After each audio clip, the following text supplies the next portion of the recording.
அவர்களே மற்றும் அரசு அதிகாரிகளே,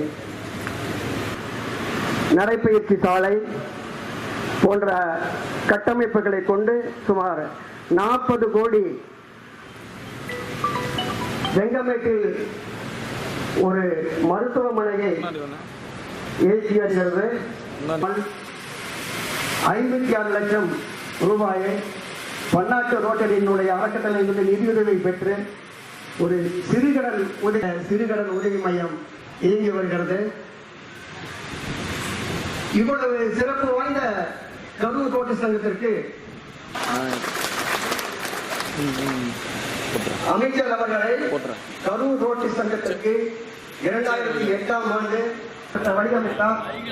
அதன் மூலமாக திட்டத்தின் மதிப்பு 44 லட்சம் என்று சமுதாய பொறுப்புணர்வு உண்டு. அந்த பொறுப்புணர்வுடன் அந்த திட்டம் வடிவமைக்கப்பட்டு இதை எப்படி செயல்படுத்துவது என்று இதை நடைமுறைப்படுத்துவது என்று யோசிக்கும் பொழுது துவங்க இருக்கிறோம். ரோட்டரி சங்கமும் DKI குழுமமும் இணைந்து இந்த திட்டத்தை செயல்படுகிறோம். இதை எப்படி செய்வது என்று, எப்படி இந்த திட்டத்தை நிறைவேற்றுவது என்று தடுமாறிக் கொண்டிருந்தோம். அந்த சமயத்தில் நீங்கள்